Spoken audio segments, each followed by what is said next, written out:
Hey, everybody, and welcome back. I wanted to answer a question that I've been getting a lot lately, and that is, what is the difference between an accredited investor and a non-accredited investor? This is a great question because depending on which group you fall into is going to open you up to certain types of investments, and it's going to potentially limit other types of investments that you can do. So it's very important to understand the difference between these two. So I want to take a second and walk you through these. If at any time you want to see what the checklist for this is, you can go to our website, hbgcapital.net. And you can go to our investor club form and you can fill that out, and it'll actually show you the checklist for each, being an accredited investor or being a non-accredited investor. So pretty big distinction. So I want to jump through those today. Real quick, do me a favor. If you get value from these episodes, take 1 second, scroll down on your phone on this episode and click the 5 stars if we're doing a good job, or click the 1 star if we're doing a bad job. Just give us some feedback. We're always looking for ways to deliver value to you and have some fun at the same time. Also, share these with your friends and family. If somebody pops up in your mind that you feel like needs to hear this, go ahead and just share this podcast with them.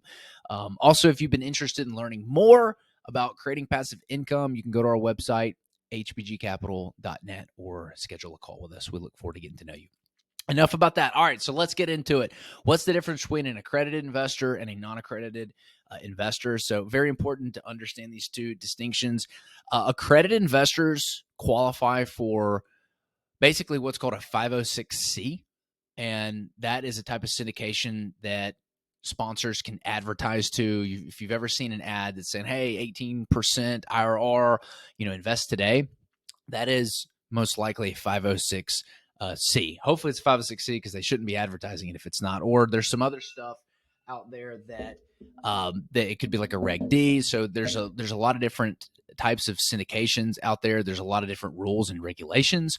But in order to join and invest in a 506C syndication, you have to be an accredited investor. And so here's the qualifying metrics for that. Number one is your individual income has to be at least $200,000 or more in the past 2 years. So the SEC wants to see consecutive income and know that, hey, you are making a certain amount of money and you can prove that.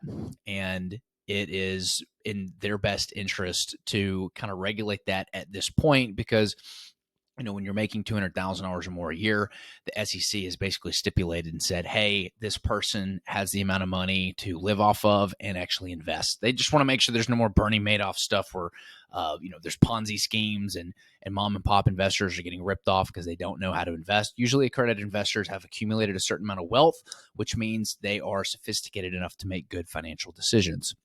And you're not like a mom and pop person who doesn't know anything and getting taken advantage of. So that's criteria number one. Criteria number two is my joint income with my spouse has been at least $300,000 or more, again, in the past 2 years. And I have a reasonable expectation of reaching the same income level next year. So again, if you and your spouse make at least $300,000 or more a year, then that is the checkbox. Also, checkmark box number 3, my individual net worth or joint net worth with my spouse exceeds $1 million, excluding your primary residence. So if you have a net worth with assets, cash, investments that are reasonably liquid that are not your primary residence, then that means that is the checkbox for being an accredited investor. So now that we've covered everything on being an accredited investor, let's quickly run through what does it mean to be a non-accredited investor. So a non-accredited investor basically means that you don't reach that threshold, but you have a level of sophistication to invest. So if you've never invested before and you've never read any financial books and it's completely new, you would not be a unaccredited investor. So you have to have a certain level of financial knowledge, either made some past investments, you at least understand the inherent risks that are involved in the investment, and on this particular checkbox that I've got here on our website, I've got written down, my individual income has been at least, 100,000 to 200,000 in the past year. past 2 years, and you have a reasonable expectation of reaching the same income level next year. So same thing, there needs to be some consistency in the income. Or if you've got a spouse, my joint income has been between 200,000 and 300,000 in the past 2 years, and you reasonably expect to make the same next year.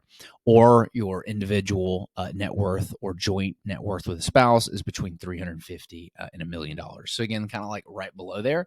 And then, your education level. Usually you want to be at least, college educated, or again, have significant investing experience, have taken some kind of classes on this. This is not your first rodeo. You've gone down this before. You've made investments. You can show that. You can prove that. And you can have a detailed chat with the sponsor about your experience with investing. Again, they're looking for sophistication here. If you're completely green to it, then that does not mean you're technically an unaccredited investor. So very important that you got to check all those boxes in order to invest in other deals. Just because you're an unaccredited investor does not mean that you can't invest in deals. There are still plenty of opportunities out there for you to invest in syndications. They just need to be 506B or something else, and you have to have like a pre-existing relationship with that person. So still some stuff out there, but the big difference is that accredited investors can basically be advertised to, and they have to have a verification showing that they are an accredited investor. Usually have to basically send over their balance sheet to a third-party verification company with the sponsor to actually show that they make the money, their tax returns, or they've got the assets, their balance sheet. And then once they've got that verification letter, then they're allowed to invest. Hope this helps identify and help explain the difference between accredited and non-accredited investors and which bracket you fall into. We'll see you next time.